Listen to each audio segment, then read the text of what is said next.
Hi everyone, hi. My name is Sunny. I just want to say a very, very warm welcome to Big Questions. If this is your first time here, do make yourselves at home. Thanks for coming along. I really hope you enjoy this lunchtime and find it interesting and useful for your own thinking.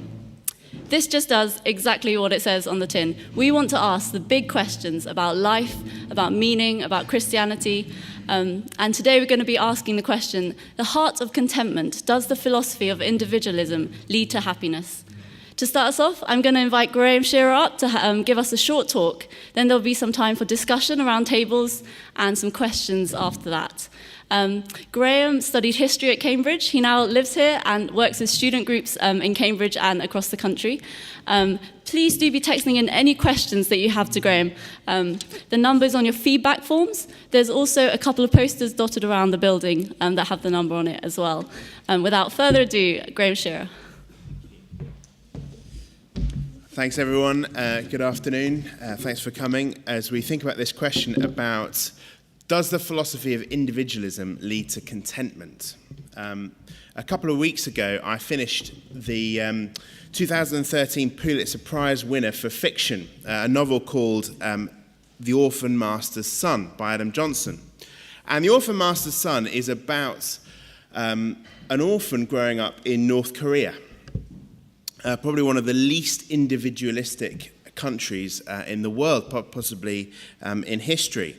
And to research the novel, Johnson, who's from California, I think, managed to visit North Korea.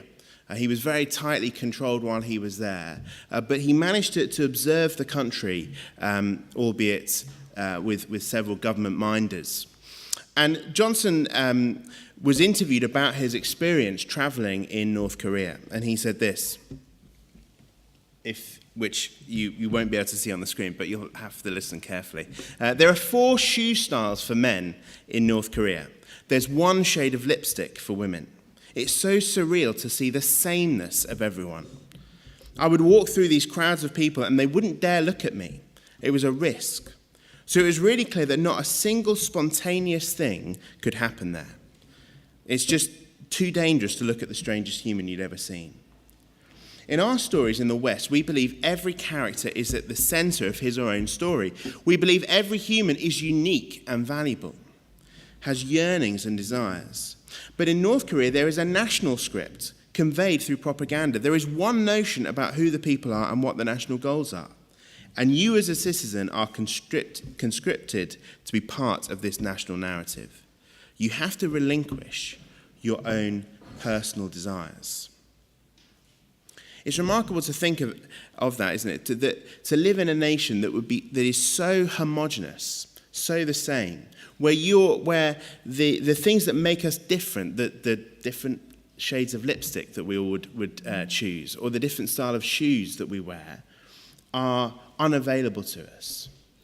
Johnson goes on to say, I think it's the cruelest psychological experiment ever cooked up.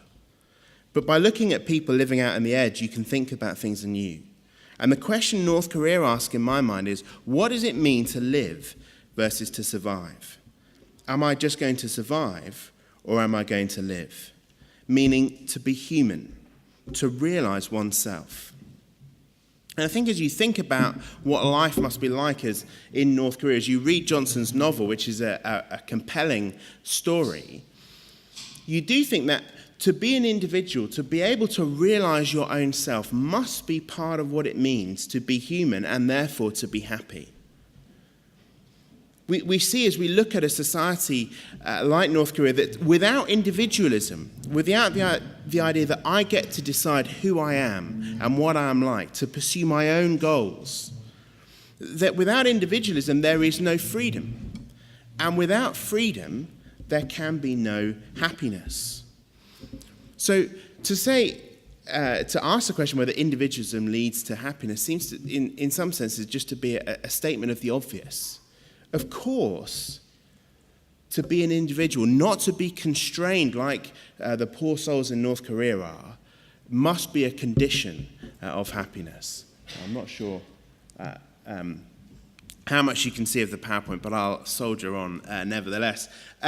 But I think we would all agree, on the other hand, though, that there is a dark side to the idea that human beings should only be individuals. That individualism can kind of overbalance into isolationism, into a lack of any relationships. I don't know if you saw the film Up in the Air, starring George Clooney. And in the film, George Clooney plays Ryan Bingham, who is a businessman who goes around firing people on behalf of their company. And he travels around the world and around the country. He travels 350,000 miles a year. And he develops this kind of philosophy of life based on just being sort of himself in his own bubble, only doing what he wants to do. And he gives in the film, he gives kind of life coaching sessions to sort of individuals that like that kind of thing. And he says this, he has this kind of metaphor of life as a rucksack, the things that we carry around with ourselves. He says this: make no mistake, your relationships are the heaviest components in your life. Do you feel the straps cutting into your shoulders? All those negotiations and arguments and secrets and compromises. He says, you don't need to carry all that weight. Why don't you set that bag down? Some animals were meant to carry each other, to live symbiotically for a lifetime. Star-crossed lovers, monogamous swans. We are not those animals. The slower we move, the faster we die. We are not swans. We are sharks. I don't know how attractive you find that vision of life. A vision of life where you have no connection with any other human being. You have no depth of relationship. You have no familial connections, no romantic connections at all. Rather than being a monogamous swan, you're a shark. I wonder how attractive you find that. The makers of the film, I think, certainly intend us to come to the conclusion that kind of lifestyle actually isn't possible in the end. It doesn't actually lead to happiness. It doesn't actually lead to self-realization. While we want to be individuals, while we want to have freedom, we also yearn for relationship. We also yearn to be connected with other people. We yearn for love. And as the film Up in the Air goes on, you find that Ryan Bingham, George Clooney's character, finds that out himself. You see, our desire for freedom, our desire to be able to act on our own terms as individuals, is certainly part of what it means to be happy, it seems. But it's not the whole story. Freedom just on its own can't deliver happiness. The band, the Fleet Foxes, released their album Helplessness Blues a couple of years ago. And on the title track of the album, the lyrics go like this: I was raised up believing I was somehow unique. Like a snowflake, distinct among snowflakes, unique in each way you can see. And now, after some thinking, I'd say I'd rather be a functioning cog in some great machinery, serving something beyond me. You see, I can't remember the name of the lead singer of Fleet Foxes, which makes me look like I don't really know much about the band. But I do. I like them a lot. I've listened to their album loads. But in the song, he's saying, look, there was a time I wanted to be unique. I wanted to be like a snowflake. But now I think maybe I'd be happier if I was part of something bigger, serving something beyond me. If I wasn't merely an individual, but part of the whole. Or take Jonathan Franzen's novel, Freedom, which is an exploration of what it means to be free in the modern world. And in the novel, one of the characters, Patty, is on the verge of, is attempted to start an affair with one of her friends. And there's all sorts of frustration and all sorts of difficulties that come with that. And at one point in the novel, she asks herself this: where did the self-pity come from? By almost any standard, she led a luxurious life. She had all day, every day to figure out some decent and satisfying way to live. and yet all she ever seemed to get for all her choices and all her freedom was more miserable. The autobiographer, that is Patty herself, is almost forced to the conclusion that she pitied herself for being so free. I don't know if you can relate to any of that sentiment, that actually what we want, yes, we want to be self-defined, yes, we want to be an individual, but we also want to be in relationships. We also want to be part of something bigger than ourselves. We don't want to be conformed and constricted like the population of South Korea, but it's not quite as simple as just removing all the restrictions and finding joy and happiness. We need to be connected to something. We need to be related to something. So the question isn't really, does the philosophy of individualism lead to happiness? There is obviously a connection between the two, but what kind of individualism? What kind of individual do I need to be happy? What kind of freedom should I have in order to bring happiness? And it's at that point that I want us to look at some of the words of Jesus. Now, of course, organized religion in the form of Christianity or any other faith is often seen as the enemy of both freedom and individualism, and also thrown in with both of them happiness. Christopher Hitchens described the idea of God as a North Korea in the sky. But I want to just share with you a few words that Jesus said as he was teaching his disciples, to see if actually in his analysis of freedom, his analysis of what it means to be an individual, we might actually find a more compelling answer than the answer of say, Ryan Bingham in Up in the Air. Now, I've got the words up in the screen. I don't know how many of you can see that. As I say, you'll maybe just have to listen carefully. I'm reading from a part of an eyewitness account of Jesus' life written by one of his best friends, John, and this is from chapter 8, verse 31. To the Jews who had believed in him, Jesus said, "If you hold to my teaching, you are really my disciples. Then you will know the truth, and the truth will set you free." So Jesus claims that his agenda for us, his agenda if we follow him, if we learn from him, is that he will set us free. He will give us the freedom we want to be individuals. But of course, the implication of that, and the implication that the people who he was speaking to pick up straight away, is that means at the moment we are not free. They answered him, "We are Abraham's descendants and have never been slaves of anyone. How can you say that we should be set free?" They said, "Who are you to tell us that we're enslaved, that we're not free as we are?" And then Jesus replied this. He said, "Very truly I tell you, everyone who sins is a slave to sin." Now, what does Jesus mean by that? The idea of sin is obviously a very unfashionable one. It's a word that has fallen out of popular use. And it's also a word that I think is mainly misunderstood by people. You see, what Jesus means here by sin is not primarily whatever kind of illicit acts spring to your mind as you hear that word. But what he means by sin is our choice to put something at the center of our lives other than the God who made us. You see, what Jesus is saying is our slavery, our lack of freedom, is not a product of our inability to make choices.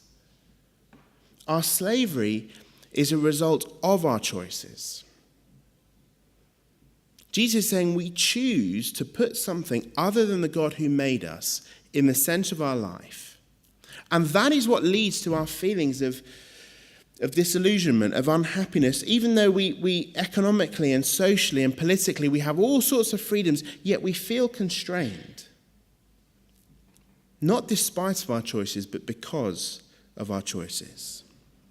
Think about someone who makes their own freedom the center of their life, who refuses to be tied down, who refuses to make commitments to any other human being, who refuses to turn up on time to any appointment they've made because they want to leave themselves open to any other options that come available.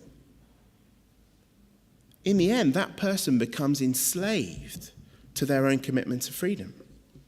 They have no one to share their deepest yearnings with. They have no one to relate to share life with. In the end, their freedom becomes their own slavery. I think you see this in the Lynyrd Skynyrd song, Freebird. Is anyone here a fan of Lynyrd Skynyrd? They are most famous for the song Sweet Home Alabama, which was sampled by Kid Rock a few years ago, and it's a very, very well-known track. The other track that they're well-known for is Freebird. And Freebird is about a guy who cannot stay in a relationship because he yearns to be free so much. And these are the lyrics again. You can't see them, but you can imagine that they're there as I read them out. This is what they say. But if I stayed here with you, girl, things just couldn't be the same because I'm as free as a bird now. And this bird you'll never change. Lord knows I can't change. Lord, help me. I can't change. As you listen to the song, you think, actually, this is someone who is enslaved by their freedom. They're now no longer able to form the kind of relationship that they long for because of their choice to make freedom the center of their life. Another person who saw this was the writer David Foster Wallace, who is by no means a Christian. But 10 years ago, he gave what's become a very famous commencement address at Kenyon College. And it was 3 years before he tragically committed suicide. And he's regarded as one of the great kind of lost writers of his generation. And in this commencement address, so I think it was high school students, he analyzes what it means to live in the modern world. And this is what he said. He said, here's something else that's weird but true. In the day-to-day trenches of adult life, there's actually no such thing as atheism. There's no such thing as not worshipping. Everybody worships. The only choice we get is what to worship. If you worship money and things, if they're where you tap real meaning in life, then you will never have enough, never feel you have enough. It's the truth. Worship your body and beauty and sexual allure, and you will always feel ugly. And when time and age start showing, you will die a million deaths before they finally grieve you. Worship power, and you will end up feeling weak and afraid, and you will need ever more power over others to numb you to your own fear. Worship your intellect, being seen as smart, and you will end up feeling stupid, a fraud, always on the verge of being found out. See, Jesus says that we enslave ourselves by our choices, by what we put at the center of our life, what we worship, as David Foster Wallace puts it. That is what restricts our freedom. That is what makes us a slave. We end up isolating ourselves from the environment we were made to be. Jesus says a slave has no permanent place in the home. But a son belongs to it forever. Jesus says our choices to put something other than the God who made us at the center traps us, isolates us from the family, and therefore we diminish ourselves. And actually we become less individual as a result. Haven't you noticed that everyone who is determined to live for money is pretty much the same? They make the same choices. They make the same decisions. They wear the same kind of clothes. Or people who are obsessed with popularity. There's a sameness to them, a brittleness to them. If you ever go on Instagram, you notice that all the pictures are pretty much the same. It's a cup of coffee out into a hipster coffee shop with some kind of filter. Instagram photos are all the same, as everyone wants to show what a cool individualistic life that they show. Here's an individual photo to put on Instagram. That'll be unique on Instagram. But all the other photos, whether it's a swimming pool and people wearing a bikini, usually not blokes, they're all the same. Because if we put something like popularity or money or academic success in the life, you become less individual. You become conformed by those things. And Jesus says, if you're enslaved, you're not part of the family that you were made to be.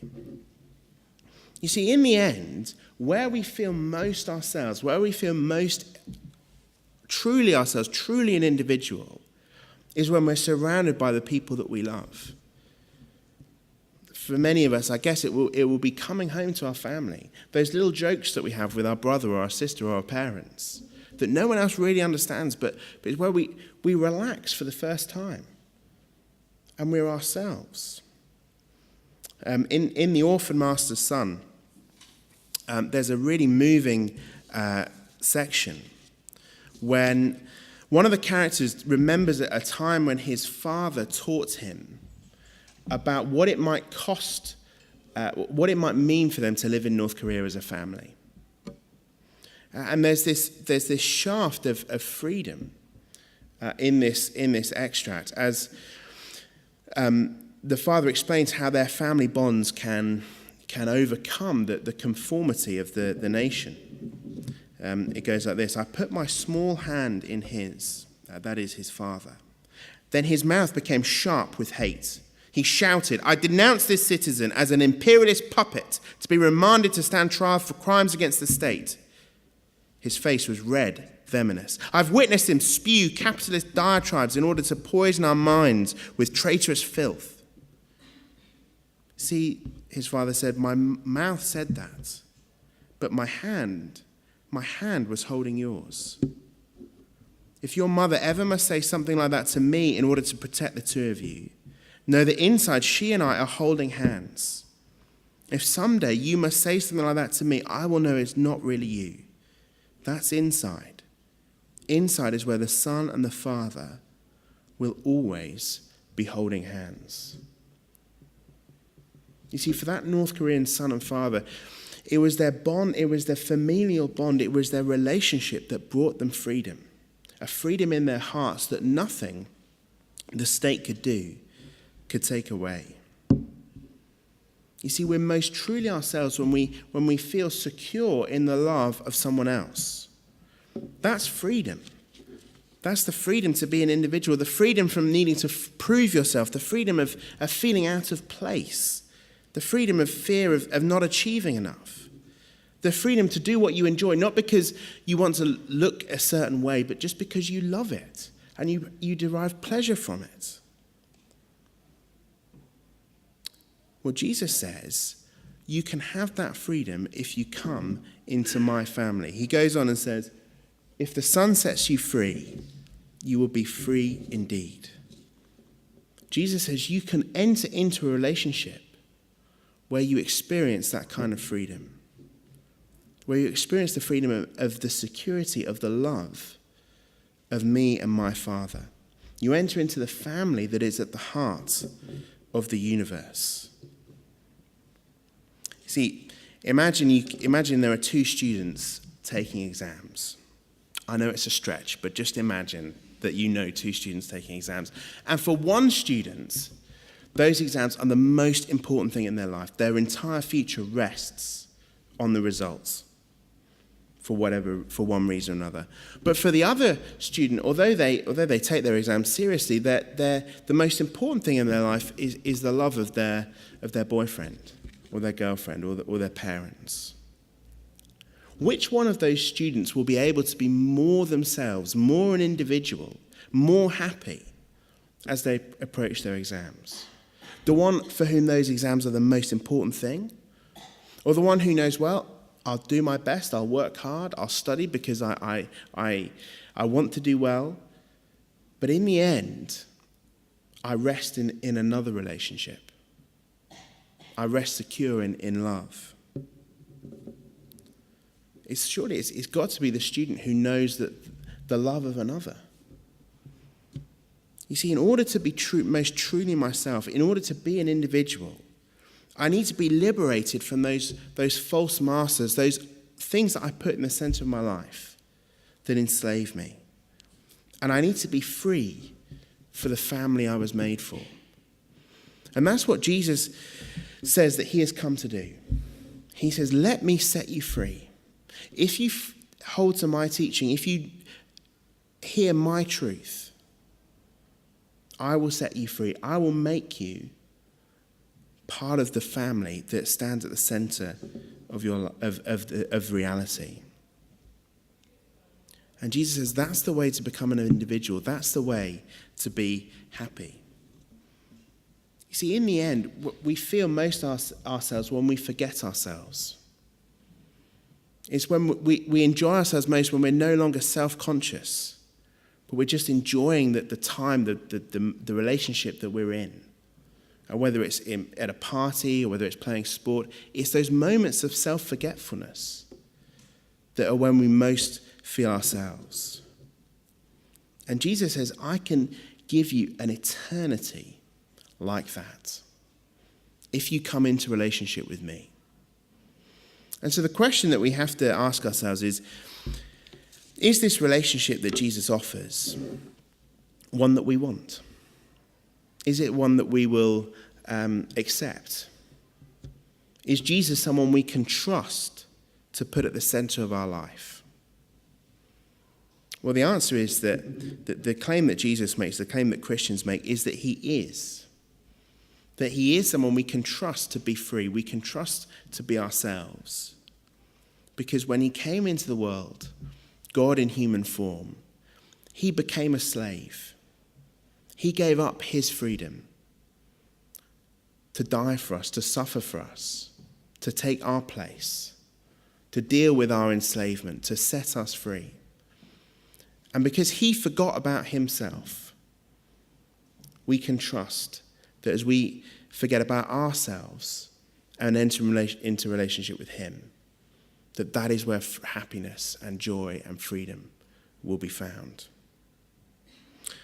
Now, I'm sure there are things I've said that maybe didn't make sense to you, or that you disagreed with, or that you want me to clarify, or whatever it be. I'd love to hear your questions. We've got hopefully a good time for Q&A, so do be texting in.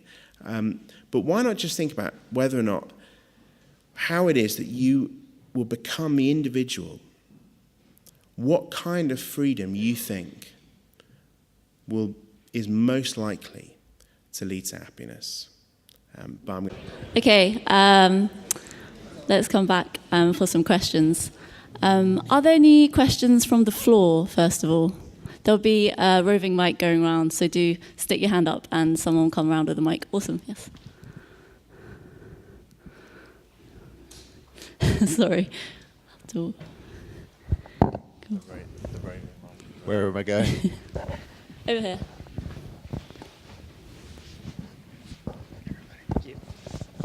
Hi. Hello. So you said that we should try and prize the meaningful things in life, and we should try and take the more vain things in life with a pinch of salt, maybe. And I was wondering, because you can do this without religion, but obviously there is something else if you do it with religion, and I was wondering what the difference is doing it with God as opposed to doing it from a non-religious perspective.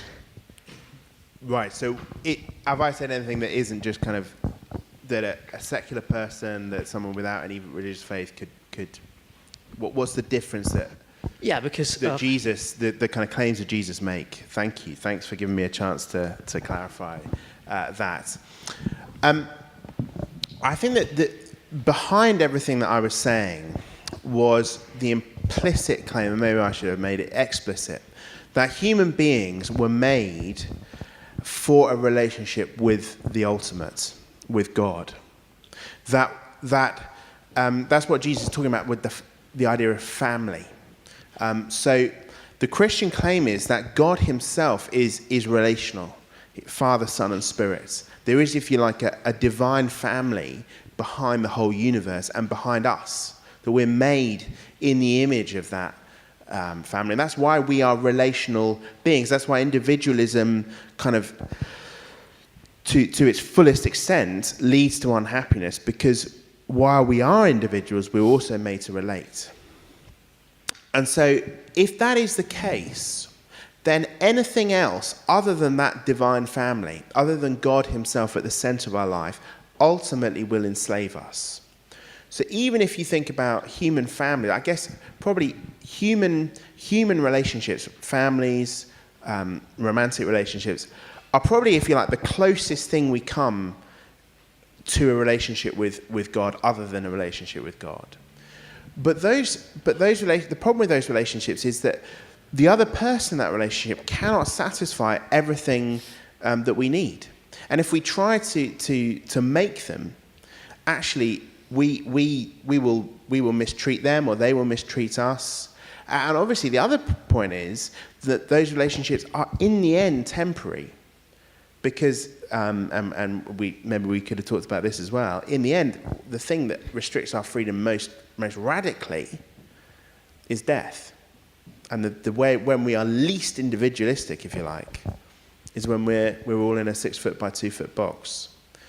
And so while I think we can kind of mimic, if you like, the claims Jesus is making as secular people, and pretend that these things are sort of are kind of just the same, in the end, it's only a relationship with the God who makes us that enables us to be totally free, not only from kind of the limitations of anything else, but also from death. Lengthy answer. Do you want to come back on any of that? Yeah, I understand the idea of that. A friend of mine was saying, for instance, that relationships in this world, they have their own problems, their own difficulties, and I suppose a relationship with God is, in that sense, it doesn't have those aspects. So thanks for answering the question. Good. Fantastic. Yeah. One down. Okay. Any other questions? On the back of that, or any other questions? Okay, shall we go in for a texted in one? Doesn't religion make you conform in the strictest and most severe way? Great.